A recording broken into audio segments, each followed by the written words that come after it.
ನಂಬರ್ಗೆ ಕರೆ ಮಾಡಿ 9448344968. ಈ ಕಾರ್ಯಕ್ರಮದಲ್ಲಿ ನೀವು ನಮ್ಮ ಗಗನ ಚಾನೆಲ್ ಸ್ಟುಡಿಯೋಗೆ ಬಂದು ನಿಮ್ಮ ನೆಚ್ಚಿನ ಭಾವಗೀತೆ, ಭಕ್ತಿಗೀತೆ, ಜನಪದ ಗೀತೆ ಹಾಗೂ ಚಲನಚಿತ್ರ ಗೀತೆಗಳನ್ನು ಹಾಡಬಹುದು. ಗಾನಹರಿ ಕಾರ್ಯಕ್ರಮವು ಪ್ರತಿ ಶನಿವಾರ ರಾತ್ರಿ 8 ಗಂಟೆಗೆ ಹಾಗೂ ಇದರ ಮರುಪ್ರಸಾರ ಭಾನುವಾರ ಮಧ್ಯಾಹ್ನ 1 ಗಂಟೆಗೆ ಪ್ರಸಾರ ಮಾಡಲಾಗುವುದು ಹಾಗೂ ನೀವು ಈ ವಿಡಿಯೋಗಳನ್ನು ಯೂಟ್ಯೂಬ್ನಲ್ಲಿ ವೀಕ್ಷಿಸಬಹುದು. ಬನ್ನಿ, ನಿಮ್ಮ ಪ್ರತಿಭೆಯನ್ನು ಹೊರಹಾಕಲು ಇಲ್ಲಿದೆ ಒಂದು ಅತ್ಯದ್ಭುತ ಅವಕಾಶ.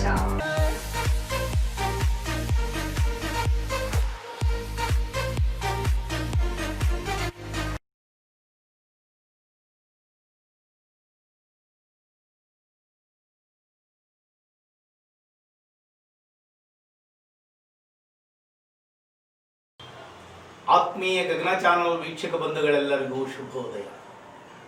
ಪ್ರಿಯ ವೀಕ್ಷಕ ಬಂಧುಗಳೇ, ನಿತ್ಯ ಭವಿಷ್ಯವೆಂಬ ಆಧ್ಯಾತ್ಮಿಕ ನೇರ ಪ್ರಸಾರ ಕಾರ್ಯಕ್ರಮಕ್ಕೆ ತಮಗೆಲ್ಲರಿಗೂ ಆದರದ ಸ್ವಾಗತ, ಸುಸ್ವಾಗತ.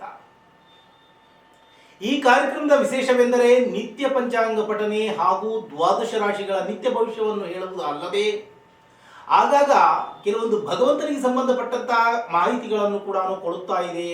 ಈ ವಿಷಯ ತಮಗೆಲ್ಲರಿಗೂ ವಿದಿತವೇ. ಅದೇ ಪ್ರಕಾರವಾಗಿ ಇಂದು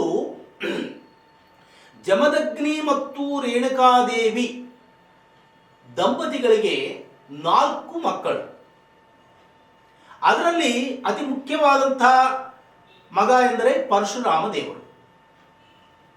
ಪರಶುರಾಮ ಎನ್ನುವಂತಹ ಹೆಸರನ್ನು ಕೂಡ ಪಡೆಯಲು ಕಾರಣ, ಅವರು ಆಯುಧವನ್ನು ಕರದಲ್ಲಿ ಯಾವಾಗಲೂ ಧರಿಸಿರ್ತಾರೆ. ಪರಶು ಎಂದರೆ ಕೊಡಲಿ ಎಂದು ಅರ್ಥ. ಆ ಕೊಡಲಿಯನ್ನು ಅವರು ಕೈಯಲ್ಲಿ ಸದಾಕಾಲ ಹಿಡಿದಿರುತ್ತಾರೆ. ಹೀಗಾಗಿ ಅವರಿಗೆ ಪರಶುರಾಮ ಎನ್ನುವಂತಹ ಹೆಸರು ಬಂದಿದೆ.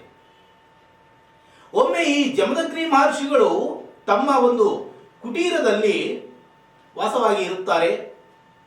ಒಮ್ಮೆ ಅವರು ಒಂದು ಕಾರ್ಯದ ಪ್ರಯುಕ್ತ, ಅಂದರೆ ಒಂದು ತಪಸ್ಸನ್ನು ಮಾಡಬೇಕು ಎನ್ನುವಂತಹ ದೃಷ್ಟಿಕೋನದಿಂದ ಬೇರೆ ಸ್ಥಳಕ್ಕೆ ತೆರಳುತ್ತಾರೆ.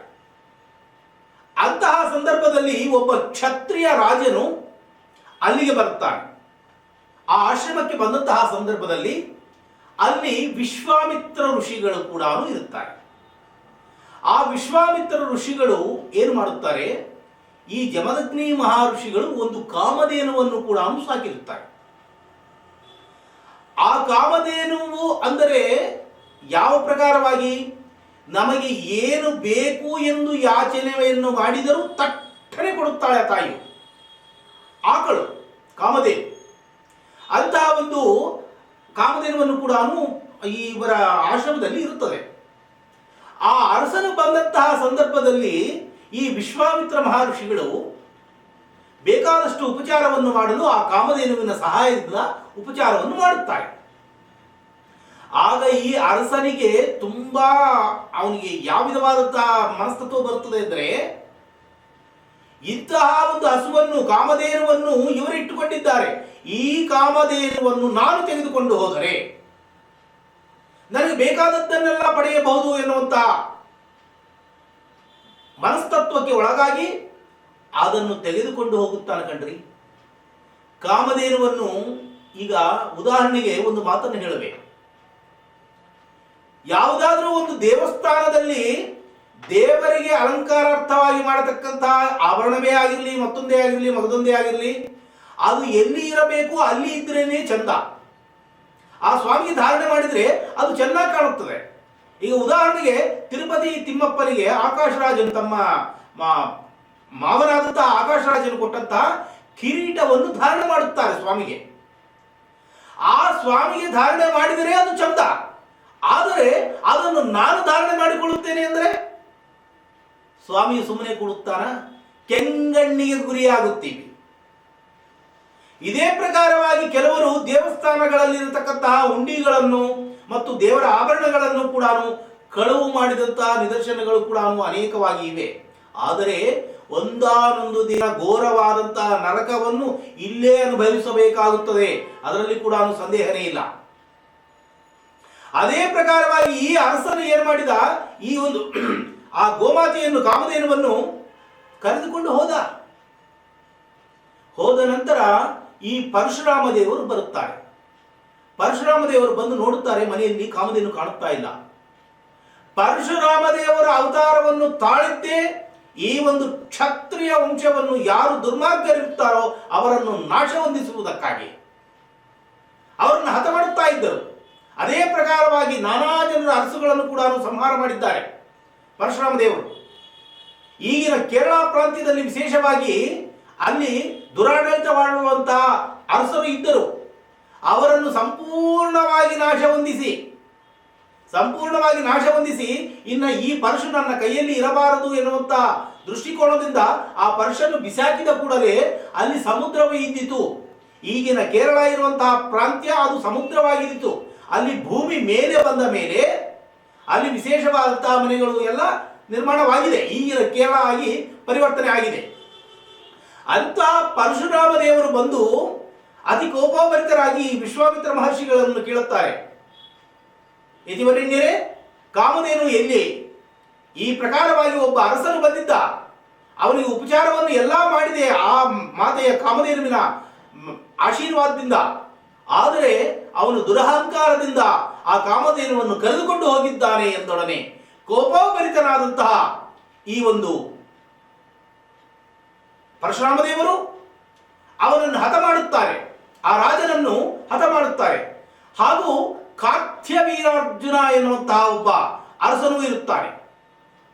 ಆ ಕಾರ್ತ್ಯವೀರಾರ್ಜುನನು ಆತನಿಗೆ ಸಹಸ್ರಾರು ತೋಳುಗಳು, ಅಂದರೆ ಸಾವಿರಾರು ಕೈಗಳು ಆತನಲ್ಲಿ ಇರುತ್ತವೆ. ಪರಶುರಾಮ ದೇವರು ಯುದ್ಧವನ್ನು ಮಾಡುತ್ತಾರೆ ಅವರ ಸಂಗಡ. ಯುದ್ಧವನ್ನು ಮಾಡಿದಾಗ ಒಂದು ತೋಳನ್ನು ಕತ್ತರಿಸಿದ ಕೂಡಲೇ ಪುನಃ ಮತ್ತು ಅದು ಚಿಗುರುತ್ತಾ ಇತ್ತು. ಇದೇ ಪ್ರಕಾರವಾಗಿ ತುಂಬಾ ಸಮಯವೂ ಕೂಡ ಪ್ರಯತ್ನವನ್ನು ಪಟ್ಟರು.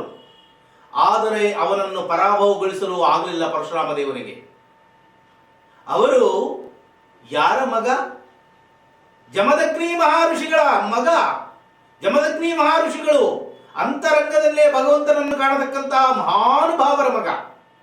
ಅದರಲ್ಲಿಯೂ ಪರಶುರಾಮ ದೇವರು ಧ್ಯಾನಮಗ್ನವಾಗಿ ತಮ್ಮ ದಿವ್ಯ ದೃಷ್ಟಿಯಿಂದ ನೋಡಿದಾಗ ಈ ಒಂದು ಕಾರ್ತ್ಯವೀರಾರ್ಜುನನ ಹೃದಯದಲ್ಲಿ ದತ್ತಾತ್ರೇಯ ಸ್ವಾಮಿಯು ನೆಲೆಸಿದ್ದರು. ದತ್ತಾತ್ರೇಯ ಸ್ವಾಮಿಯು ವಿಶೇಷವಾಗಿ ಅವನಿಗೆ ರಕ್ಷಣೆಯನ್ನು ಕೊಡುತ್ತಾ ಇದ್ದರು. ಎಷ್ಟೇ ತೋಳುಗಳನ್ನು ಕತ್ತರಿಸಲು ಪ್ರಯತ್ನ ಪಟ್ಟರೂ ಕೂಡ ತಟ್ಟನೆ ಬಂದು ಮತ್ತು ಜೋಡಾಣಿಕೆ ಆಗುತ್ತಾ ಇತ್ತು. ಯಾವ ಪ್ರಕಾರವಾಗಿ ರಾವಣಾಸುರನಿಗೆ ರಾಮದೇವರ ಅಸ್ತ್ರವನ್ನು ಬಿಟ್ಟ ಕೂಡಲೇ ಒಂದು ತಲೆಯು ಕಟ್ಟಾಗಿ ಕೆಳಗೆ ಬೀಳುತ್ತಾ ಇತ್ತು ಮತ್ತು ಬಂದು ಅಂಟಿಕೊಳ್ಳುತ್ತಾ ಇತ್ತು.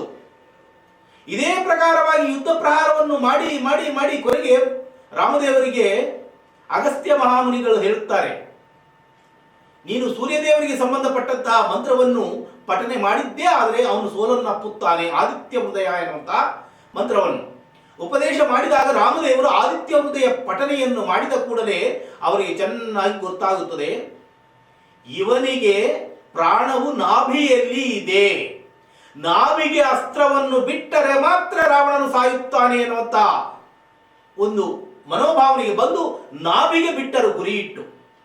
ಆಗ ರಾವಣಾಸುರನು ನೆಲಕ್ಕುರುಳಿದ, ಸಾವನ್ನಪ್ಪಿದ. ಅದೇ ಪ್ರಕಾರವಾಗಿ ಈ ಕಾರ್ತ್ಯವೀರಾರ್ಜುನನು ಕೂಡ ತಪೋಬಲದಿಂದ ನೋಡಿದಾಗ ಈ ಒಂದು ಕಾರ್ತ್ಯವೀರಾರ್ಜುನನ ಅಂತರಾಳದಲ್ಲಿ ಈ ಒಂದು ದತ್ತಾತ್ರೇಯ ಸ್ವಾಮಿಯು ನೆಲೆಸಿ ಅವನಿಗೆ ಏನೂ ಆಗದಂತೆ ರಕ್ಷಣೆಯನ್ನು ಮಾಡುತ್ತಾ ಇದ್ದರು. ಆಗ ಪರಶುರಾಮ ದೇವರು ದತ್ತಾತ್ರೇಯ ಸ್ವಾಮಿಗೆ ವಂದಿಸಿ, ಮಹಾಪ್ರಭು, ತಾವು ಅಲ್ಲಿ ಕೂಡಬೇಡಿ, ದಯವಿಟ್ಟು ಆಚೆ ಬನ್ನಿ, ಅವನು ದುರ್ಮಾರ್ಗನಿದ್ದಾನೆ, ಅವನನ್ನು ನಾನು ಹತ ಮಾಡಲೇಬೇಕಾಗಿದೆ, ಹೀಗಾಗಿ ನೀವು ಆಚೆ ಬನ್ನಿ ಎಂದು ಕರೆದೊಡನೆ ಆ ಒಂದು ದತ್ತಾತ್ರೇಯ ಮಹಾಪ್ರಭುಗಳು ಆ ಒಂದು ಕಾರ್ತ್ಯವೀರಾರ್ಜುನನ ಹೃದಯದಿಂದ ಆಚೆ ಬಂದರು. ಆಚೆ ಬಂದ ಕೂಡಲೇ ಈ ಪರಶುರಾಮ ದೇವರು ಅವನನ್ನು ಹತ ಮಾಡಿದರು. ಈ ಪ್ರಯತ್ನದಿಂದ ಕೆಲವೊಬ್ಬರಲ್ಲಿ ಈ ಮಾತನ್ನು ನಾನು ಯಾತಕ್ಕೆ ಹೇಳುತ್ತಾ ಇದ್ದೇನೆ ಅಂದರೆ, ಹೊಸೂರಮ್ಮ ದೇವಸ್ಥಾನದ ಹಿಂಭಾಗದಲ್ಲಿ ಈ ಒಂದು ದತ್ತಾತ್ರೇಯ ಸ್ವಾಮಿಯು ಮತ್ತು ಪರಶುರಾಮ ದೇವರು ಕೂಡ ನೆಲೆಸಿದಂತಹ ಒಂದು ದೇವಸ್ಥಾನ ಇದೆ, ಚಿಕ್ಕ ದೇವಸ್ಥಾನ. ಎಲ್ಲರ ಮನಸ್ಸಿನಲ್ಲಿಯೂ ಬರಬಹುದು ಗೊಂದಲ, ಇಲ್ಲಿ ಯಾತಕ್ಕೆ ಪರಶುರಾಮ ದೇವರಿಗೆ ದತ್ತಾತ್ರೇಯನಿಗೆ ಏನು ಸಂಬಂಧ? ಯಾತಕ್ಕೆ ಇಲ್ಲಿ ದತ್ತಾತ್ರೇಯ ಸ್ವಾಮಿಯನ್ನು ಇಟ್ಟಿದ್ದಾರೆ? ಈ ಪ್ರಕಾರವಾದಂತಹ ಆಲೋಚನೆ ಕೆಲವೊಬ್ಬರಲ್ಲಿ ಬರಬಹುದು. ಅದನ್ನು ಬಿಡಿಸುವುದಕ್ಕಾಗಿ ಹೇಳುತ್ತಿರುವಂತಹ ಮಾತಿದು. ದತ್ತಾತ್ರೇಯ ಸ್ವಾಮಿಯನ್ನು ಆಹ್ವಾನಿಸಿದ್ದು ಆ ಕಾರ್ತಿಕ ವೀರಾರ್ಜುನ ಹೃದಯದಲ್ಲಿ ನೆಲೆಸಿದಂತಹ ಸ್ವಾಮಿಯನ್ನು ಆಚೆ ಬರಲು ವಿನ್ನಪನೆಯನ್ನು ಮಾಡಿದ್ದಾರೆ ಪರಶುರಾಮ ದೇವರು. ಹೀಗಾಗಿ ಅವರಿಬ್ಬರ ಮೂರ್ತಿಗಳನ್ನು ತಾಯಿಯ ಹಿಂಭಾಗದಲ್ಲಿ ಅಲ್ಲಿ ಪ್ರತಿಷ್ಠಾಪನೆಯನ್ನು ಮಾಡಲಾಗಿದೆ.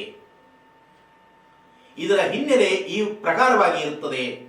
ಪ್ರತಿಯೊಬ್ಬ ಅಸುರರನ್ನು ಕೂಡ ದೈತ್ಯ ರೂಪವನ್ನು ತಾಳಿದಂತಹ, ಅಂದರೆ ದೈತ್ಯ ಮನಸ್ತತ್ವವುಳ್ಳಂತಹ ವ್ಯಕ್ತಿಗಳನ್ನು ಕೂಡ ಸಂಹಾರ ಮಾಡಲು ಅನೇಕ ರೂಪಧಾರಣೆಯಾಗಿ ಬಂದಿದ್ದಾರೆ ಶ್ರೀಮನ್ನಾರಾಯಣನು, ಶ್ರೀಹರಿ. ಅದೇ ಪ್ರಕಾರವಾಗಿ ಈ ಕಲ್ಕಿ ಅವತಾರದಲ್ಲಿ ಕೊನೆಯ ಪಕ್ಷದಲ್ಲಿ ಬರುತ್ತಾರೆ. ಬಂದು ಅಶ್ವದ ಮೇಲೆ ಬರುತ್ತಾರೆ. ಅವರು ಬಿಳಿ ಅಶ್ವದ ಮೇಲೆ ಬಂದು ದುರ್ಮಾರ್ಗರನ್ನೆಲ್ಲರನ್ನೂ ಕೂಡ ಚಂಡಾಡಿ ಕೊನೆಗೆ ಅಂತ್ಯವಾಗುತ್ತದೆ ಈ ಒಂದು ಕಲಿಕಾಲ. ಈ ಕಲಿಯುಗ ಅಂತ್ಯವಾಗುತ್ತದೆ. ಈ ಪ್ರಕಾರವಾಗಿ ಭಗವಂತ ಯಾವ ರೂಪಧಾರಣಿಯಾಗಿ ಅನುನಿತ್ಯನೂ ನಮಗೆ ದರ್ಶನವನ್ನು ಕೊಡುತ್ತಾನೋ ನಾವು ಅರಿಯಲು ಸಾಧ್ಯವಿಲ್ಲ. ಕಾರಣ, ಕಂಡ ಜನರನ್ನು ಕಂಡ ಭಾಷೆಯಲ್ಲಿ ನಾವು ಮಾತನಾಡುತ್ತೇವೆ ಎಂದರೆ ಭಗವಂತನೇ ಆ ರೂಪಧಾರಣೆಯಾಗಿ ಬಂದಿದ್ದರೆ ನಾವು ಅನ್ನಬಾರದಂತಹ ಮಾತು ಮತ್ತೊಬ್ಬರಿಗೆ ಅನ್ನುತ್ತಾ ಇದ್ದೀವಿ ಎನ್ನುವಂತಹ ಭಾವನೆ ನಮ್ಮಲ್ಲಿ ಇರುತ್ತದೆ. ಆದರೆ ಭಗವಂತನೇ ಆ ರೂಪಧಾರಣೆಯಾಗಿ ಬಂದಿದ್ದರೆ ನೇರವಾಗಿ ಭಗವಂತನಿಗೆ ಅನ್ನಂತೆ ಆಗುತ್ತೆ ತಾನೆ. ಆಗ ಭಗವಂತ ನಮ್ಮನ್ನು ಸುಮ್ಮನೆ ಬಿಡುತ್ತಾನ? ಶಿಕ್ಷೆಯನ್ನು ಕೊಟ್ಟೇ ಕೊಡುತ್ತಾನೆ. ಹೀಗಾಗಿ ನಾವು ಯಾರ ಸಂಗಡ ಕೂಡ ಕ್ಷುಲ್ಲಕ ಭಾವನೆಯಿಂದ ಕಾಣಬಾರದು, ಮಾತನಾಡಲೂಬಾರದು. ಕಾರಣ, ಸರ್ವಾಂತರ್ಯಾಮಿ ಭಗವಂತ ಎಲ್ಲರಲ್ಲಿಯೂ ಇದ್ದಾನೆ. ಯಾವುದೋ ಒಂದು ವೇಷಧಾರಣೆಯಾಗಿ ಅನುನಿತ್ಯನೂ ನಮಗೆ ದರ್ಶನವನ್ನು ಕೊಡುತ್ತಾನೆ ಇರುತ್ತಾರೆ. ಆದರೆ ಇವರೇ ಭಗವಂತ ಎಂದು ಕಂಡುಹಿಡಿಯುವಂತಹ ಶಕ್ತಿಯನ್ನು ಮಾತ್ರ ನಮಗೆ ಕೊಟ್ಟಿಲ್ಲ. ಆದರೆ ಭಗವಂತ ಕಾಣುವುದು ಮಾತ್ರ ಶತಾ ಸಿದ್ಧ, ಇದರಲ್ಲಿ ಸಂಶಯನೇ ಬೇಡ. ಹೀಗಾಗಿ ಎಲ್ಲರಲ್ಲಿಯೂ ಭಗವಂತನನ್ನು ಕಾಣಿ ಎನ್ನುವಂತಹ ಮಾಹಿತಿಯನ್ನು ಗುರು ಹಿರಿಯರು ಯಾತಕ್ಕೆ ಹೇಳುತ್ತಾರೆ ಎಂದರೆ ಈ ಮಾತಿನ ಪರಮಾರ್ಥ ಇಷ್ಟೇ. ಭಗವಂತ ಯಾವುದೋ ಒಂದು ರೂಪಧಾರಣೆಯಾಗಿ ಬಂದು ದರ್ಶನವನ್ನು ಕೊಡುತ್ತಾ ಇರ್ತಾನೆ. ಹೀಗಾಗಿ ಎಲ್ಲರಲ್ಲಿಯೂ ಭಗವಂತನನ್ನು ಕಾಣಿ. ಆ ಪ್ರಕಾರವಾಗಿ ಕಂಡಂತಹ ಸಂದರ್ಭದಲ್ಲಿ ನಮ್ಮ ಬಾಯಿಯಿಂದ ದುರ್ಭಾಷೆಗಳು ಎಲ್ಲಿಂದ ಬರಲು ಸಾಧ್ಯವಾಗುತ್ತದೆ? ಸಾಧ್ಯವೇ ಇಲ್ಲ. ಹೀಗಾಗಿ ಪ್ರಿಯ ವೀಕ್ಷಕ ಬಂಧುಗಳೇ, ಎಲ್ಲರೂ ಕೂಡ ಈ ಮಾನವ ಜನ್ಮ ಅಲಭ್ಯ ಮಾನವ ಜನ್ಮವನ್ನು ತಾಳಿ ಬರಬೇಕಾದರೆ ಎಷ್ಟು ಸಹಸ್ರಾರು ಯೋನಿಗಳಲ್ಲಿ ನಾವು ಜನ್ಮ ತಾಳಿ ಕ್ರಿಮಿ ಕೀಟಕಗಳಾಗಿ ಜನ್ಮ ತಾಳಿ ಕೊನೆಗೆ ಈ ಮಾನವ ಜನ್ಮವನ್ನು ಪಡೆದಿದ್ದೇವೆ. ಈ ಮಾನವ ಜನ್ಮವನ್ನು ಸಾರ್ಥಕತೆಯನ್ನಾಗಿ ಮಾಡಿಕೊಂಡು ಮತ್ತು ಪುನರ್ಜನ್ಮ ಅಂತೂ ಇದ್ದೇ ಇದೆ. ಪುನರಪಿ ಜನ್ಮಂ ಪುನರಪಿ ಮರಣಂ ಈ ಪ್ರಕಾರವಾಗಿ ಹೇಳಿದ್ದಾರೆ. ಹೇಳಿದ ಮೇಲೆ ಮತ್ತೊಂದು ಮೆಟ್ಟಿಲನ್ನು ಹೇರಬೇಕಾದರೆ ನಾವು ಮಾಡಬೇಕಾದಂತಹ ಕೃತ್ಯಗಳು ಉತ್ತಮವಾದಂತಹ ಕೃತ್ಯಗಳು ಮತ್ತು ಪರೋಪಕಾರಕ್ಕಾಗಿ ಜನ್ಮವನ್ನು ತಾಳಿದ್ದೇವೆ ಎನ್ನುವಂತಹ ಮನೋಭಾವನೆ ನಮ್ಮೆಲ್ಲರಲ್ಲಿಯೂ ಬಂದರೆ ಪರೋಪಕಾರ್ಯಾರ್ಥಂ ಇದಂ ಶರೀರಂ ಎಂದು ಹೇಳಿದ್ದಾರೆ. ಈ ಪ್ರಕಾರವಾಗಿ ಕೇವಲ ನಮ್ಮ ಸ್ವಾರ್ಥಕ್ಕಾಗಿ ಬಡಿದಾಡದೆ ಪರೋಪಕಾರವನ್ನು ಕೂಡ ಮಾಡಿದಾಗ ಭಗವಂತನು ಸುಪ್ರೀತನಾಗಿ ಮುಂಬರುವ ಜನ್ಮದಲ್ಲಿಯೂ ಕೂಡ ಉತ್ತಮವಾದಂತಹ ಜನ್ಮವನ್ನೇ ಕೊಡುತ್ತಾರೆ ಎನ್ನುವಂತಹ ಮಾತಿನಲ್ಲಿ ಸಂದೇಹನೇ ಬೇಡ ಎಂದು ಹೇಳುತ್ತಾ ಈಗ ಗುರುಗಳ ನಾಮಸ್ಮರಣೆಯನ್ನು ಮಾಡಿ ಗುರುಗಳ ಅನುಮತಿಯನ್ನು ಪಡೆದು ಗುರುಗಳ ಆಜ್ಞಾನುಸಾರವಾಗಿ ಇಂದಿನ ದಿನದ ನಿತ್ಯ ಪಂಚಾಂಗ ಪಠನೆ ಹಾಗೂ ದ್ವಾದಶ ರಾಶಿಗಳ ನಿತ್ಯ ಭವಿಷ್ಯವನ್ನು ಹೇಳುವಂತಹ ಪ್ರಯತ್ನಕ್ಕೆ ಮೊದಲಾಗಿ ಗುರುಗಳ ನಾಮಸ್ಮರಣೆ. ಓಂ ಶ್ರೀ ಶ್ರೀ ಶ್ರೀ ಸತ್ಯಾತ್ಮತೀರ್ಥ ಶ್ರೀ ಗುರುಭ್ಯೋ ನಮೋ ನಮಃ. ವಾಕ್ಸಿದ್ಧಿಂ ದೇಹಿ ಮೇಂ ವಾಕ್ಸಿದ್ಧಿಂ ದೇಹಿ ಮೇಂ ವಾಕ್ಸಿದ್ಧಿಂ ದೇಹಿ ಮೇಂ. ಪ್ರಿಯ ವೀಕ್ಷಕ ಬಂಧುಗಳೇ, ಇಂದಿನ ಪಂಚಾಂಗ ಈ ಪ್ರಕಾರವಾಗಿ ಇದೆ. ಶ್ರೀ ಶಾರ್ವರಿ ನಾಮ ಸಂವತ್ಸರ, ದಕ್ಷಿಣಾಯಣ, ಶರದೃತುವು, ಅಧಿಕ ಆಶ್ವೀಜ ಮಾಸ, ಅಧಿಕ ಮತ್ತು ಮಲಮಾಸ ಎಂದು ಕೂಡ ಹೇಳುತ್ತಾರೆ. ಹೀಗಾಗಿ ಈ ಮಾಸದಲ್ಲಿ ಯಾವುದೇ ವಿಧವಾದಂತಹ ಶುಭ ಕಾರ್ಯಗಳನ್ನು ಮಾಡಲು ಬರುವುದಿಲ್ಲ. ಈ ಮಾಸದಲ್ಲಿ ವಿಶೇಷವಾಗಿ ದಾನ ಧರ್ಮಾದಿಗಳನ್ನು, ಪೂಜೆ ಪುನಸ್ಕಾರಗಳನ್ನು ಇತ್ಯಾದಿಗಳನ್ನು ವಿಶೇಷವಾಗಿ ಮಾಡಿದ್ದೇ ಆದರೆ ಅಧಿಕವಾದಂತಹ ಫಲಪ್ರಾಪ್ತಿಯಾಗುವುದರಲ್ಲಿ ಸಂದೇಹನೇ ಇಲ್ಲ. ಅದರಲ್ಲಿಯೂ ವಿಶೇಷವಾಗಿ ಅಪೂಪ ದಾನ, ಅತಿರಸ ದಾನವನ್ನು 33 ಅತ್ತಿರಾಸವನ್ನು ಒಂದು ತಾಮ್ರದ ತಟ್ಟೆಯಲ್ಲಿ ಇಟ್ಟು ಒಂದು ಸದ್ಬ್ರಾಹ್ಮಣ ಅಥವಾ ಸಜ್ಜಂಗಮನಿಗೆ ಈ ಮಾಸದಲ್ಲಿ ದಾನವನ್ನಾಗಿ ಕೊಟ್ಟಿದ್ದೇ ಆದರೆ ಅಧಿಕವಾದಂತಹ ಫಲಪ್ರಾಪ್ತಿ ಆಗುತ್ತದೆ ಎನ್ನುವಂತಹ ಮಾತಿನಲ್ಲಿ ಸಂದೇಹನೇ ಇಲ್ಲ. ಅಂತಹ ಮಾಸವಿದು. ಮತ್ತು ಶುಕ್ಲ ಪಕ್ಷ, ಮಂಗಳವಾರ, ಷಷ್ಠಿ ತಿಥಿ, ಅನುರಾಧ ನಕ್ಷತ್ರ, ವಿಷ್ಖನಾಮ ಯೋಗ, ಕೌಲವ ನಾಮಕರಣ. ಈ ಶುಭ ದಿನ ಸಕಲ ವೀಕ್ಷಕ ಬಂಧುಗಳಿಗೂ ಹಾಗೂ ಸರ್ವಜನಾಂಗಕ್ಕೂ ಭಗವಂತ ಉನ್ನತವಾದಂತಹ ದಿನವನ್ನಾಗಿ ಪರಿವರ್ತನೆ ಮಾಡಿ, ಆರೋಗ್ಯಭರಿತವಾದಂತಹ ದಿನವನ್ನಾಗಿ ಪರಿವರ್ತನೆ ಮಾಡಿ, ಸಂಪದ್ಭರಿತವಾದಂತಹ ದಿನವನ್ನಾಗಿ ಪರಿವರ್ತನೆ ಮಾಡಿ, ಎಲ್ಲರನ್ನೂ ಸುಭಿಕ್ಷ ರೀತಿಯಿಂದ ಕಾಪಾಡಲಿ ಎಂದು ಮನಪೂರ್ವಕ ಗುರುಗಳ ಮುಖೇನ ವಾಯುದೇವರ ಪಾದಚರಣ ಕಮಲಗಳಲ್ಲಿ ವಿಶೇಷವಾದಂತಹ ಪ್ರಾರ್ಥನೆಯನ್ನು ಸಲ್ಲಿಸುತ್ತಾ, ಹಾಗೂ ಇಂದಿನ ದಿನ ಹುಟ್ಟು ಹಬ್ಬವನ್ನು ಆಚರಿಸಿಕೊಳ್ಳತಕ್ಕಂತಹ ಪ್ರತಿಯೊಬ್ಬರಿಗೂ ಭಗವಂತ ಆನಂದ, ಆಯುರಾರೋಗ್ಯ, ಅಷ್ಟೈಶ್ವರ್ಯಾಭಿವೃದ್ಧಿಯನ್ನು ಕಲ್ಪಿಸಿಕೊಡುವುದು ಅಲ್ಲದೆ ಉತ್ತಮವಾದಂತಹ ಸದ್ಗುಣವನ್ನು ಪ್ರಸಾದಿಸಿ ಹಾಗೂ ಉತ್ತಮವಾದಂತಹ ವಿದ್ಯಾಬುದ್ಧಿಯನ್ನು ಪ್ರಸಾದಿಸಿ ಇನ್ನೂ 100 ವರ್ಷ ಆರೋಗ್ಯಭರಿತರಾಗಿ ಇಂತಹ ಸಂಭ್ರಮಾಚರಣೆಗಳನ್ನು ಮಾಡಿಕೊಳ್ಳುವಂತಹ ಯೋಗ್ಯತೆ ಮತ್ತು ಶಕ್ತಿ ಅವರಿಗೆ ಪ್ರಸಾದಿಸಲಿ ಎಂದು ಮನಪೂರ್ವಕ ಗುರುಗಳ ಮುಖೇನ ವಾಯುದೇವರ ಪಾದಚರಣ ಕಮಲಗಳಲ್ಲಿ ವಿಶೇಷವಾದಂತಹ ಪ್ರಾರ್ಥನೆಯನ್ನು ಸಲ್ಲಿಸುತ್ತಾ, ಹಾಗೂ ಇಂದಿನ ದಿನ ಮದುವೆಯ ವಾರ್ಷಿಕೋತ್ಸವವನ್ನು ಮಾಡಿಕೊಳ್ಳತಕ್ಕಂತಹ ಪ್ರತಿ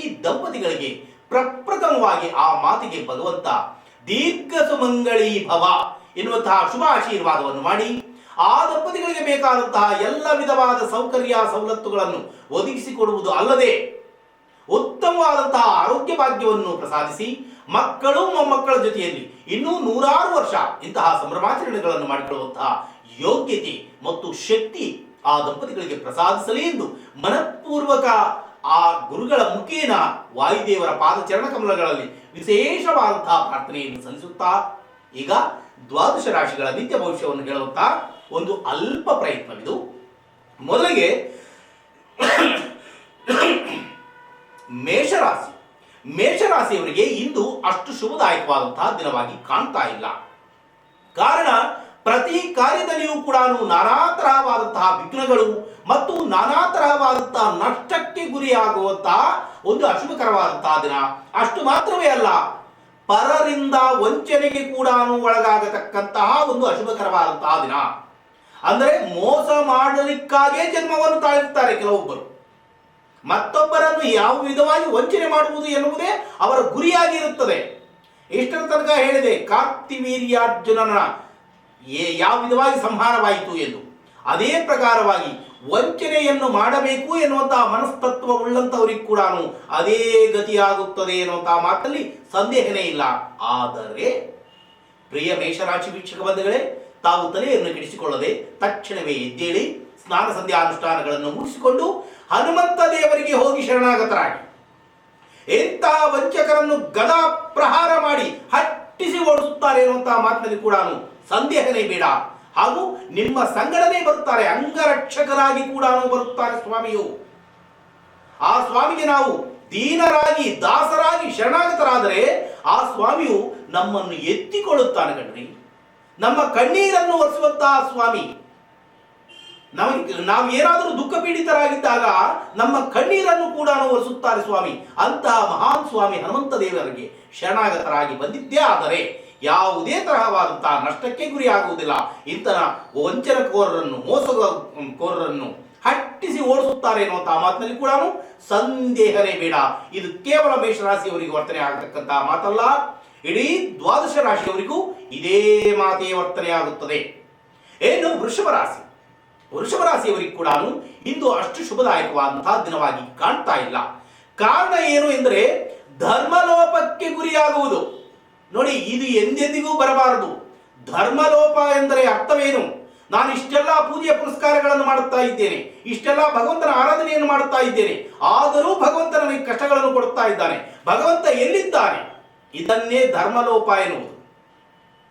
ಭಗವಂತ ಎಲ್ಲಿದ್ದಾನೆ? ಭಗವಂತ ನಿನ್ನ ಆತ್ಮದಲ್ಲಿಯೇ ಇದ್ದಾನೆ. ಇದ್ದ ಪ್ರಯುಕ್ತದಿಂದ ಈ ದೇಹವು ಒಳಗೆ ಇದೆ. ಆ ಭಗವಂತ ಈ ದೇಹ ಎನ್ನುವಂತಹ ಮಂಟಪದಿಂದ ಆಚೆ ಬಂದರೆ ಈ ನಮ್ಮ ದೇಹವನ್ನು ಮನೆಯಿಂದ ಆಚೆ ಎಸೆಯುತ್ತಾರೆ. ಹೀಗಾಗಿ ಇಂತಹ ಹುಚ್ಚುಚ್ಚು ಆಲೋಚನೆಗಳನ್ನು ಮಾಡುವಂತಹ ಯತ್ನವನ್ನು ಮಾಡಬೇಡಿ. ಭಗವಂತ ಎಲ್ಲಿದ್ದಾನೆ ಎನ್ನುವಂತಹ ಪ್ರಶ್ನೆ ಎಂದಿಗೂ ಮೂಡಬಾರದು. ಈ ಪ್ರಕಾರವಾಗಿ ನೀವು ತಕ್ಷಣವೇ ಎದ್ದು ಸ್ನಾನ ಸಂಧ್ಯಾ ಅನುಷ್ಠಾನಗಳನ್ನು ಮುಗಿಸಿಕೊಂಡು ಹನುಮಂತ ದೇವರಿಗೆ ಹೋಗಿ ಶರಣಾಗತರಾಗಿದ್ದೇ ಆದರೆ ಭಗವಂತ ನಿಮಗೆ ಯಾವ ಯಾವ ಸೌಲಭ್ಯಗಳು ಬೇಕೋ ಅವೆಲ್ಲವನ್ನು ಒದಗಿಸಿಕೊಡಲು ಕೈಯಲ್ಲೇ ಹಿಡಿದು ನಿಂತಿರುತ್ತಾರೆ. ಇದರಲ್ಲಿ ಸಂದೇಹವೇ ಇಲ್ಲ. ಅದು ನಿಮ್ಮ ಭಕ್ತಿಯ ಮೇಲೆ ಆಧಾರ ಪಟ್ಟು ಇರುತ್ತದೆ. ಏನು ಮಿಥುನ ರಾಶಿ, ಪ್ರಿಯ ಮಿಥುನ ರಾಶಿ ವೀಕ್ಷಕ ಬಂಧುಗಳೇ, ಇಂದು ನಿಮಗೆ ವಿಶೇಷವಾಗಿ ಹೇಳಬೇಕಾದರೆ ಲಘು ಅಪಘಾತಗಳು ಆಗತಕ್ಕಂತಹ ಒಂದು ಅಶುಭಕರವಾದಂತಹ ದಿನ. ಅಪಘಾತಗಳು ಆದ ಮೇಲೆ ಅಯ್ಯೋ ಹೀಗಾಯ್ತಲ್ಲ ಅಂದರೆ ಬರುವಂತಹ ಲಾಭವಂತೂ ಏನೂ ಇಲ್ಲ. ನೀವು ಇನ್ನ ಮನೆಯಿಂದ ಆಚೆ ಹೋಗಿಲ್ಲ, ತಕ್ಷಣವೇ ಎದ್ದೇಳಿ ಸ್ನಾನ ಸಂಧ್ಯಾ ಅನುಷ್ಠಾನಗಳನ್ನು ಮುಗಿಸಿಕೊಂಡು ಹನುಮಂತ ದೇವರಿಗೆ ಹೋಗಿ ಶರಣಾಗತರಾಗಿ ಸ್ವಾಮಿ ನನ್ನನ್ನು ನೀವೇ ರಕ್ಷಿಸಬೇಕು ಎಂದು ಪ್ರಾರ್ಥನೆಯನ್ನು ಸಲ್ಲಿಸಿದ್ದೇ ಆದರೆ ಸ್ವಾಮಿಯು ನಿಮಗೆ ಯಾವುದೇ ತರಹವಾದಂತಹ ಅಪಘಾತಗಳು ಸಂಭವಿಸದೆ ಸಂರಕ್ಷಣೆ ಮಾಡುತ್ತಾರೆ ಎನ್ನುವಂತಹ ಮಾತಿನಲ್ಲಿ ಸಂದೇಹನೇ ಬೇಡ. ಏನು ಕರ್ಕಾಟಕ ರಾಶಿ, ಕರ್ಕಾಟಕ ರಾಶಿಯವರಿಗೆ ಇಂದು ಶುಭ ದಿನವೆಂದೇ ಹೇಳಬಹುದು. ಕಾರಣ ಏನು ಎಂದರೆ ನೀವು ತುಂಬಾ ದಿನಗಳಿಂದ ಒಂದು ಯಾತ್ರಾ ಸಂಕಲ್ಪವನ್ನು ಮನಸ್ಸಿನಲ್ಲೇ ಮಾಡಿಕೊಂಡಿರುತ್ತೀರಿ. ನಾನು ಇಂತಹ ದೇವಸ್ಥಾನಕ್ಕೆ ಹೋಗಬೇಕು, ಹೋಗಿ ಸ್ವಾಮಿಯ ಕೃಪೆಗೆ ಪಾತ್ರರಾಗಬೇಕು ಎನ್ನುವಂತಹ ಲವಲವಿಕೆ ತುಂಬಾ ಇದ್ದಿತು. ಇಷ್ಟರ ತನಕ ಈಡೇರಿಲ್ಲ. ಆದರೆ ಇಂದು ಅಲ್ಪ ಪ್ರಮಾಣದ ಪ್ರಯತ್ನವನ್ನು ಪಟ್ಟರೂ ತಾವು ಹೋಗಿ ಸ್ವಾಮಿಯ ಅನುಗ್ರಹಕ್ಕೆ ಪಾತ್ರರಾಗಿ ಸುರಕ್ಷಿತ ರೀತಿಯಿಂದ ಹಿಂತಿರುಗಿ ಬರುತ್ತೀರಿ ಎನ್ನುವಂತಹ ಮಾತಿನಲ್ಲಿ ಕೂಡ ಸಂದೇಹನೇ ಇಲ್ಲ. ಅಂತಹ ಒಂದು ಪವಿತ್ರವಾದಂತಹ ದಿನ ಇದು ಕರ್ಕಾಟಕ ರಾಶಿಯವರ ಪಾಲಿಗೆ ಶುಭವಾಗಲಿ. ಏನು ಸಿಂಹರಾಶಿ, ಸಿಂಹರಾಶಿಯವರಿಗೆ ಕೂಡ ಇಂದು ಶುಭ ದಿನವೆಂದೇ ಹೇಳಬಹುದು. ಕಾರಣ ನಿಮ್ಮ ಯೋಗ್ಯತಾನುಸಾರವಾಗಿ ಪ್ರತಿ ಕಾರ್ಯದಲ್ಲಿಯೂ ಕೂಡ ವಿಜಯವನ್ನು ಸಾಧಿಸಿ, ವಿಶೇಷವಾಗಿ ನಿಮಗೆ ಎದುರಾಳಿಗಳಾಗಿ ನಿಂತು ಎದುರು ಮಾತುಗಳನ್ನು ಯಾರ್ಯಾರು ಮಾತನಾಡುತ್ತಾ ಇದ್ದರೋ ಅವರೆಲ್ಲರೂ ಕೂಡ ಪಶ್ಚಾತ್ತಾಪ ಪಟ್ಟು ದೇಹಿ ಎಂದು ನಿಮ್ಮ ಪಾದದಡಿಗೆ ಬರತಕ್ಕಂತಹ ಒಂದು ಪವಿತ್ರವಾದಂತಹ ದಿನ. ಆಗ ಪಾದದಡಿಗೆ ಬರ್ತಾ ಇದ್ದಾರೆ ಎಂದರೆ ಈ ಮಾತನ್ನು ಬೇರೆ ವಿಧದಿಂದ ಅರ್ಥವನ್ನು ಮಾಡಿಕೊಳ್ಳಬೇಡಿ. ಅಂದರೆ ಅವರ ತಪ್ಪಿನ ಅರಿವನ್ನು ತಿಳಿದುಕೊಂಡು ಪಶ್ಚಾತ್ತಾಪ ಪಟ್ಟು ಬರುತ್ತಾರೆ ಎಂದರೆ ಅವರನ್ನು ಕಾಲು ಕೆಳಗೆ ಹಾಕಿಕೊಂಡು ತುಳಿ ಎನ್ನುವಂತಹ ಶಬ್ದಕ್ಕಾಗಿ ಈ ಶಬ್ದವನ್ನು ಬಳಸಲಿಲ್ಲ. ಆಪ್ಯಾಯತೆಯಿಂದ, ಪ್ರೀತಿಯಿಂದ, ಅಂತಃಕರಣದಿಂದ ಅವರನ್ನು ಮಾತನಾಡಿಸಿ ಮತ್ತಷ್ಟು ಉತ್ತಮವಾದಂತಹ ಈ ಬಾಂಧವ್ಯವನ್ನು ಬೆಳೆಸಿಕೊಳ್ಳಿ. ಆ ಪ್ರಕಾರವಾಗಿ ಮಾಡಿದರೆ ನಮಗೆ ಎಲ್ಲಿಯೂ ಕೂಡ ಶತ್ರುತ್ವ ಎನ್ನುವುದೇ ಇರುವುದಿಲ್ಲ. ಈ ಪ್ರಕಾರವಾಗಿ ಮಾಡಿ ಇಂತಹ ಶುಭ ದಿನವನ್ನು ಸದ್ವಿನಿಯೋಗ ಮಾಡಿಕೊಳ್ಳಿ. ಶುಭವಾಗಲಿ. ಏನು ಕನ್ಯಾ ರಾಶಿ, ಕನ್ಯಾ ರಾಶಿಯವರಿಗೆ ಇಂದು ಪ್ರಿಯ ಕನ್ಯಾ ರಾಶಿಯವರೇ, ನಿಮಗಲ್ಲ ನಿಮ್ಮ ಮಕ್ಕಳು ಅನಾರೋಗ್ಯ ಪೀಡಿತರಾಗತಕ್ಕಂತಹ ಒಂದು ಅಶುಭಕರವಾದಂತಹ ದಿನ. ಅಯ್ಯೋ ನಾವೇನ್ರಿ ಮಾಡೋದು ಮಕ್ಕಳಿಗಾಗಿ, ನಾನು ಡ್ಯೂಟಿಗೆ ಹೋಗ್ಬೇಕು. ಹೋಗಿ ಸ್ವಾಮಿ, ಬೇಡ ಎಂದು ಯಾರು ಹೇಳಿದ್ದಾರೆ? ನಿಮ್ಮ ಮಕ್ಕಳ ಪ್ರಯುಕ್ತ ನೀವು ಹನುಮಂತ ದೇವರ ದೇವಸ್ಥಾನಕ್ಕೆ ಹೋಗಿ ಭಕ್ತಿ ಪರವಶರಾಗಿ ನಮಸ್ಕಾರವನ್ನು ಸಲ್ಲಿಸಿ ಬನ್ನಿ. ನೀವು ಡ್ಯೂಟಿಯಿಂದ ಮನೆಗೆ ಬರುವ ತನಕ ಆ ಮಕ್ಕಳ ಜೊತೆಯಲ್ಲೇ ಸ್ವಾಮಿಯೂ ಒಂದು ಮಗನಾಗಿ ಅವರನ್ನು ಸಂರಕ್ಷಣೆ ಮಾಡುತ್ತಾರೆ ಎನ್ನುವಂತಹ ಮಾತಿನಲ್ಲಿ ಸಂದೇಹನೇ ಬೇಡ. ಬೇಕಾದರೆ ಇಬ್ಬರು ಕನ್ಯಾ ರಾಶಿಯವರು ಮಕ್ಕಳಿದ್ದಂಥವರು ಒಬ್ಬರು ಮಾಡಿ ನೋಡಿ, ಒಬ್ಬರು ಮಾಡದೇ ಇದ್ದು ನೋಡಿ, ವ್ಯತ್ಯಾಸ ಏನು ಎನ್ನುವುದು ನಿಮಗೇ ಅರ್ಥವಾಗುತ್ತದೆ. ಏನು ತುಲಾ ರಾಶಿ, ತುಲಾ ರಾಶಿಯವರಿಗೆ ಕೂಡ ಇಂದು ಅಶುಭದಾಯಕವಾದಂತಹ ದಿನವಾಗಿ ಕಾಣ್ತಾ ಇಲ್ಲ. ಕಾರಣ ಏನು ಎಂದರೆ ಪ್ರತಿ ಕಾರ್ಯದಲ್ಲಿಯೂ ಕೂಡ ನಷ್ಟ ನಷ್ಟ ನಷ್ಟ. ಏನೇ ಮಾಡಲು ಹೋದರೆ ಕೂಡ ನಷ್ಟಕ್ಕೆ ಗುರಿಯಾಗುತ್ತೀರಿ ಮತ್ತು ದೂರದ ಬಂಧು ಬಳಗದವರಿಂದ ಅಶುಭಕರವಾದಂತಹ ವಾರ್ತೆಗಳನ್ನೇ ಕೇಳಬೇಕಾದಂತಹ ಅವಶ್ಯಕತೆ ನಿರ್ಮಾಣವಾಗುತ್ತದೆ. ಅದರ ಪರಿಹಾರಕ್ಕಾಗಿ ನೀವು ಕೂಡ ಹನುಮಂತ ದೇವರಿಗೆ ಶರಣಾಗತರಾಗಿ ಆಪದ್ಬಾಂಧವ, ಅನಾಥ ರಕ್ಷಕ, ನೀವೇ ನನ್ನನ್ನು ಸಂರಕ್ಷಿಸಬೇಕು ಎಂದು ಪ್ರಾರ್ಥನೆಯನ್ನು ಸಲ್ಲಿಸಿದ್ದೇ ಆದರೆ ಸಾಕ್ಷಾತ್ ಸ್ವಾಮಿಯು ತದಾಸ್ತು ಶುಭವಾಗಲಿ ಎನ್ನುವಂತಹ ಆಶೀರ್ವಚನವನ್ನು ಮಾಡೇ ಮಾಡುತ್ತಾರೆ ಎನ್ನುವಂತಹ ಮಾತಿನಲ್ಲಿ ಸಂದೇಹನೇ ಇಲ್ಲ. ಇನ್ನು ವೃಶ್ಚಿಕ ರಾಶಿ, ವೃಶ್ಚಿಕ ರಾಶಿಯವರಿಗೆ ಇಂದು ಶುಭ ದಿನವೆಂದೇ ಹೇಳಬಹುದು. ಕಾರಣ ರಾಜಪ್ರೀತಿ ಯೋಗ ಎಂದು ಹೇಳುತ್ತಾರೆ. ರಾಜಪ್ರೀತಿ ಯೋಗ ಎಂದೊಡನೆ ಮುಖ್ಯಮಂತ್ರಿಗಳಾದಂತಹ ಯಡಿಯೂರಪ್ಪನವರು ಬಂದು ನಿಮಗೇನೋ ಪುಷ್ಪಮಾಲೆಯನ್ನು ಹಾಕುತ್ತಾರೆ ಎನ್ನುವಂತಹ ಭಾವನೆ ಬೇಡ. ನೀವು ಎಲ್ಲಿ ಕಾರ್ಯವನ್ನು ನಿರ್ವಹಣೆ ಮಾಡುತ್ತಾ ಇದ್ದೀರೋ ಅಲ್ಲಿ ನಿಮ್ಮ ಮೇಲಧಿಕಾರಿಗಳು ಪ್ರಶಂಸೆಗಳನ್ನು ಕೊಡುತ್ತಾರೆ, ಉತ್ತಮವಾದಂತಹ ಕಾರ್ಯ ಸಾಧನೆಯನ್ನು ಮಾಡಿದ್ದೀರಿ ಎಂದು. ನಿಮಗೆ ಆದರೆ ಒಂದು ಇನ್ಕ್ರಿಮೆಂಟು ಕೊಡಬಹುದು, ಪ್ರಮೋಷನು ಕೊಡಬಹುದು. ಅಂತಹ ಒಂದು ಪವಿತ್ರವಾದಂತಹ ದಿನ ಮಧ್ಯದಲ್ಲಿ ಹೇಗೆ ಬರುತ್ತೆ ಎನ್ನುವಂತಹ ಪ್ರಶ್ನೆಯನ್ನು ಹಾಕಬೇಡಿ. ಭಗವಂತ ಮನಸ್ಸು ಮಾಡಿದ್ದರೆ ಯಾವ ಪ್ರಕಾರವಾಗಿ ಆದರೂ ಇಸ್ಕೊಡಬಲ್ಲ.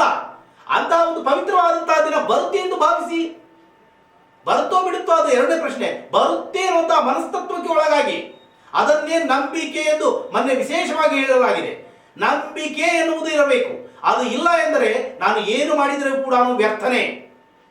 ಇಂತಹ ಉತ್ತಮವಾದಂತಹ ದಿನವನ್ನು ಸದ್ವಿನಿಯೋಗ ಮಾಡಿಕೊಳ್ಳಿ. ಆದಷ್ಟು ಇಂತಹ ಕಾರ್ಯಕ್ರಮಗಳನ್ನೇ, ಕಾರಣ ನಾವು ಎಲ್ಲಿಯಾದರೂ ಕಾರ್ಯವನ್ನು ಮಾಡುತ್ತಾ ಇದ್ದೀವಿ ಅಂದರೆ ಆ ಸ್ಥಳಕ್ಕೆ ವಿಶೇಷವಾದಂತಹ ಗೌರವವನ್ನು ಸಲ್ಲಿಸಬೇಕು ಮತ್ತು ಆ ಮಾಲೀಕನಿಗೆ ಲಾಭದಾಯಕವಾಗಿ ನಮ್ಮ ಕೃತ್ಯಗಳು ಇರಬೇಕು. ನಮಗೆ ಊಟ ಕೊಡತಕ್ಕಂತಹ ತಂದೆಯ ಸಮಾನ ಆತನೇ ಭಗವಂತ, ಕಣ್ಣಿಗೆ ಕಾಣುವಂತಹ ಭಗವಂತ. ಆತನಿಗೆ ಗುಂಡಿ ಅಗಿಯುವಂತಹ ಮಹಾನುಭಾವರು ಯಾರಾದರೂ ಇದ್ದರೆ ನರಕ ಯಾತನೆಯನ್ನು ಅನುಭವಿಸಬೇಕಾಗುತ್ತದೆ. ಬಹುಶಃ ಎಂದಿಗೂ ಕೂಡ ವಂಚನೆಯನ್ನು ಮಾಡಬಾರದು. ನಮಗೆ ಯಾರು ಊಟವನ್ನು ಕೊಡುತ್ತಾ ಇದ್ದಾರೋ ಅವರೇ ನಮ್ಮ ಪಾಲಿನ ದೇವರು. ಈ ಪ್ರಕಾರವಾಗಿ ನಮ್ಮ ಮನಸ್ತತ್ವ ಇದ್ದರೆ ಮೇಲ್ನೋಟಕ್ಕಲ್ಲ, ಅಂತರಾಳದಿಂದ ಬರಬೇಕು. ಮೇಲ್ನೋಟಕ್ಕೆ ಸುಮ್ಮನೆ ಈ ಎಂದು ನಗುವುದಲ್ಲ, ಅಂತರಾಳದಿಂದ ಬಂದು ಉನ್ನತವಾದಂತಹ ಕಾರ್ಯ ಸಾಧನೆಯನ್ನು ಮಾಡಿ ಅಭಿವೃದ್ಧಿಯನ್ನು ಮಾಡುವವನೇ ನಿಜವಾದಂತಹ ಕರ್ತವ್ಯ ನಿರತನು. ಹಾಳು ಮಾಡುವಂಥವನು ಕರ್ತವ್ಯ ನಿರತನು ಅಲ್ಲವೇ ಅಲ್ಲ. ಆ ಪ್ರಕಾರವಾಗಿ ಎಂದಿಗೂ ಆಗಿರಬಾರದು. ಪ್ರಿಯ ವೃಶ್ಚಿಕ ರಾಶಿಯವರೇ, ನಿಮ್ಮಿಂದ ಉತ್ತಮವಾದಂತಹ ಸೇವೆ ಆಗುತ್ತಾ ಇದೆ.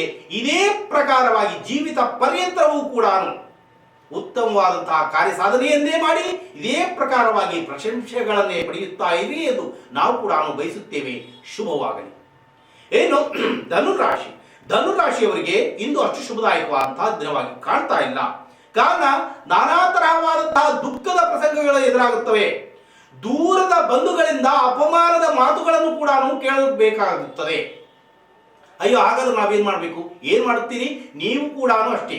ತಕ್ಷಣವೇ ಎದ್ದೇಳಿ ಸ್ನಾನ ಸಂಧ್ಯಾನುಷ್ಠಾನಗಳನ್ನು ಮುಗಿಸಿಕೊಂಡು ಹನುಮಂತ ದೇವರಿಗೆ ಹೋಗಿ ಶರಣಾಗತರಾಗಿದ್ದೇ ಆದರೆ ಯಾವುದೇ ತರಹವಾದಂತಹ ದುಃಖದ ಪ್ರಸಂಗಕ್ಕೂ ಸಿಲುಕುವುದಿಲ್ಲ. ಯಾರೂ ನಿಮ್ಮ ಸಂಗಡ ನಿಷ್ಠೂರವಾದಂತಹ ಮಾತನ್ನು ಮಾತನಾಡಲು ಆ ಸ್ವಾಮಿಯು ಬಿಡುವುದಿಲ್ಲ. ಕಾರಣ ಆ ಮಾತನಾಡುವಂತಹ ವ್ಯಕ್ತಿಗಳಿಗೆ ಸ್ವಾಮಿಯ ಕೈಯಲ್ಲಿ ಇರತಕ್ಕಂತಹ ಗದವೇ ಕಾಣುತ್ತದೆ. ಎಲ್ಲಿ ತಲೆ ಮೇಲೆ ತಟ್ಟನೆ ಘಟಿಸುತ್ತಾರೋ ಎನ್ನುವಂತಹ ಭಯದಿಂದ ಒಂದು ಮಾತನ್ನು ಕೂಡ ದುರ್ಭಾಷೆಯನ್ನು ಅವರ ಬಾಯಿಯಿಂದ ಬಾರದೆ ಬಾಯಿಗೆ ಬೀಗವನ್ನು ಹಾಕುತ್ತಾರೆ ಸ್ವಾಮಿಯು ಎನ್ನುವಂತಹ ಮಾತಿನಲ್ಲಿ ಸಂದೇಹನೇ ಬೇಡ. ಏನು ಮಕರ ರಾಶಿ, ಮಕರ ರಾಶಿಯವರಿಗೆ ಕೂಡ ಇಂದು ಅಷ್ಟು ಶುಭದಾಯಕವಾದಂತಹ ದಿನವಾಗಿ ಕಾಣ್ತಾ ಇಲ್ಲ. ಕಾರಣ ಚಿಕ್ಕ ಪುಟ್ಟ ಅನಾರೋಗ್ಯದಿಂದ ವೈದ್ಯರ ಭೇಟಿ ಅವಶ್ಯಕವಾಗಿ ಆಗತಕ್ಕಂತಹ ಒಂದು ಅಶುಭಕರವಾದಂತಹ ದಿನ. ಹೀಗಾಗಿ ನೀವು ಕೂಡ ಯಾವುದೇ ತರಹವಾದಂತಹ ಅನಾರೋಗ್ಯ ಪೀಡಿತರಾಗಬಾರದು ಎನ್ನುವಂತಹ ಮನಸ್ತತ್ವ ನಿಮ್ಮಲ್ಲಿ ಇದ್ದಿದ್ದೇ ಆದರೆ ತಕ್ಷಣವೇ ಹನುಮಂತ ದೇವರ ದೇವಸ್ಥಾನಕ್ಕೆ ಹೋಗಿ ಶರಣಾಗತರಾಗಿ ಬಂದಿದ್ದೇ ಆದರೆ ಸ್ವಾಮಿ ಸಂರಕ್ಷಣೆಯನ್ನು ಮಾಡುತ್ತಾರೆ ಎನ್ನುವಂತಹ ಮಾತಿನಲ್ಲಿ ಸಂದೇಹನೇ ಬೇಡ. ಏನು ಕುಂಭರಾಶಿ, ಕುಂಭರಾಶಿಯವರಿಗೆ ಕೂಡ ಇಂದು ಅಷ್ಟು ಶುಭದಾಯಕವಾದಂತಹ ದಿನವಾಗಿ ಕಾಣ್ತಾ ಇಲ್ಲ. ಕಾರಣ ಪ್ರತಿ ಕಾರ್ಯದಲ್ಲಿಯೂ ಕೂಡ ನಾನಾ ತರಹವಾದಂತಹ ವಿಘ್ನಗಳು ಮತ್ತು ಪ್ರತಿ ಕಾರ್ಯದಲ್ಲಿಯೂ ಕೂಡ ತೊಂದರೆಗಳು, ಇಲ್ಲ ಸಲ್ಲದಂತಹ ತೊಂದರೆಗಳು ಮತ್ತು ನಷ್ಟಕ್ಕೆ ಕೂಡ ಗುರಿಯಾಗುತ್ತೇನೆ. ಇಂತಹ ಒಂದು ಅಶುಭಕರವಾದಂತಹ ದಿನವನ್ನು ಅತಿ ಸುಲಭೋಪಾಯದಿಂದ ಶುಭ ದಿನವನ್ನಾಗಿ ನಿಮ್ಮ ಕೈಯಾರ ನೀವೇ ಪರಿವರ್ತನೆಯನ್ನಾಗಿ ಮಾಡಿಕೊಳ್ಳಬಹುದು. ಹೇಗೆ? ಹನುಮಂತ ದೇವರಿಗೆ ಹೋಗಿ ಶರಣಾಗತರಾಗಿ ಆಗಿದ್ದೇ ಆದರೆ ಅತಿ ಭಕ್ತಿ ಪರವಶರಾಗಿ, ಸುಮ್ಮನೆ ಏನೇ ಹೇಳಿದ್ದಾರೆ, ಹೋಗಿದ್ದೇನೆ, ಕೈ ಮುಗಿದಿದ್ದೇನೆ, ಬಂದಿದ್ದೇನೆ ಅಂದರೆ ಆ ಸ್ವಾಮಿ ಅಲ್ಲೇ ನಿಲ್ಲುತ್ತಾರೆ. ಆ ಪ್ರಕಾರವಾಗಿ ಅಲ್ಲ, ದೀನರಾಗಿ ದಾಸರಾಗಿ ಸ್ವಾಮಿ ಬಿಡುಬೇನೇನಯ್ಯ ನಿನ್ನ ಪಾದ ಬಿಡುಬೇನೇನಯ್ಯ ಎಂದು ದಾಸರು ಹಾಡನ್ನು ಹೇಳಿದ್ದಾರೆ ಹನುಮಂತ ದೇವರ ಬಗ್ಗೆ. ನನ್ನ ಕಾರ್ಯ ಸಾಧನೆಯನ್ನು ಮಾಡಿಕೊಡುವ ತನಕ ನಿನ್ನ ಪಾದವನ್ನು ಬಿಡುವುದಿಲ್ಲ ಎನ್ನುವಂತಹ ರೀತಿಯಲ್ಲಿ ನಾವು ಪಾದವನ್ನು ಗಟ್ಟಿಯಾಗಿ ಹಿಡಿದಂತೆ ಇರಬೇಕು. ಹಾಗೆಂದು ಗರ್ಭಗುಡಿ ಪ್ರವೇಶವನ್ನು ಮಾಡಬೇಡಿ. ಸ್ವಾಮಿಯ ಪಾದ ಎಲ್ಲಿ ಆದರೂ ಸಿಗುತ್ತೆ, ಆಚೆನಿಂದಲೇ ನೀವು ಪಾದವನ್ನು ಹಿಡಿದಿದ್ದೇನೆ ಎನ್ನುವಂಥ ಮನೋಭಾವನೆ ನಮ್ಮಲ್ಲಿ ಇರಬೇಕು. ಆ ಪ್ರಕಾರವಾಗಿ ಇದ್ದರೆ ಸಾಕ್ಷಾತ್ ಹನುಮಂತ ದೇವರ ಪಾದವನ್ನೇ ಹಿಡಿದಿದ್ದೀರಿ ಎಂದು ಆ ಸ್ವಾಮಿಯು ವಿಶೇಷವಾಗಿ ಕರುಣೆಯನ್ನು ತೋರುತ್ತಾರೆ. ನಿಮಗೆ ಉತ್ತಮವಾದಂತಹ ದಿನವನ್ನಾಗಿ ಪರಿವರ್ತನೆ ಮಾಡುತ್ತಾರೆ ಎನ್ನುವಂತಹ ಮಾತಿನಲ್ಲಿ ಕೂಡ ಸಂದೇಹನೇ ಬೇಡ. ಏನು ಕೊನೆಯದಾದಂತಹ ರಾಶಿ ಮೀನರಾಶಿ. ಮೀನರಾಶಿಯವರಿಗೆ ಇಂದು ಶುಭ ದಿನವೆಂದೇ ಹೇಳಬಹುದು. ಕಾರಣ ನಿಮ್ಮ ಪ್ರತಿ ಕಾರ್ಯದಲ್ಲಿಯೂ ಕೂಡ ನಿರ್ವಿಘ್ನ ರೀತಿಯಿಂದ ಕಾರ್ಯ ಸಾಧನೆಯನ್ನು ಮಾಡುವುದು ಅಲ್ಲದೆ ವಿಶೇಷವಾದಂತಹ ಧನಲಾಭವನ್ನು ಕೂಡ ಪಡೆದು ಆನಂದದಿಂದ, ಉಲ್ಲಾಸದಿಂದ, ಉತ್ಸಾಹದಿಂದ ಇರತಕ್ಕಂತಹ ಅತ್ಯುನ್ನತವಾದಂತಹ ದಿನ. ಇಂತಹ ಶುಭ ದಿನವನ್ನು ಸದ್ವಿನಿಯೋಗ ಮಾಡಿಕೊಳ್ಳಿ ಎಂದು ಹೇಳುತ್ತಾ ಈ ಕಾರ್ಯಕ್ರಮವನ್ನು ಇಲ್ಲಿಗೆ ಅಂತ್ಯಗೊಳಿಸುವ ಮುನ್ನ ಸಾಕ್ಷಾತ್ ಭಗವಂತನ ಪಾದದಲ್ಲಿ ಬೇಡುವುದೇನೆಂದರೆ, ಸರ್ವೇ ಜನಾಃ ಸುಖಿನೋ ಭವಂತು, ಸಮಸ್ತ ಸನ್ಮಂಗಳಾನಿ ಭವಂತು, ಸರ್ವಂ ಶ್ರೀಕೃಷ್ಣಾರ್ಪಣಮಸ್ತು ಎಂದು ಇಷ್ಟರ ತನಕ ಅಂದಿದ್ದಂತಹ ಪ್ರತಿ ಅಕ್ಷರವನ್ನು ಶ್ರೀಕೃಷ್ಣ ಪರಮಾತ್ಮನ ಪಾದಕ್ಕೆ ಅರ್ಪಣೆಯನ್ನಾಗಿ ಮಾಡುತ್ತಾ ಪುನಃ ನಾಳೆ ಭೇಟಿಯಾಗುವ ನಿಮ್ಮೆಲ್ಲರ ಪ್ರೀತಿಯ ಪ್ರಾಣೇಶ್. ನಮಸ್ಕಾರ.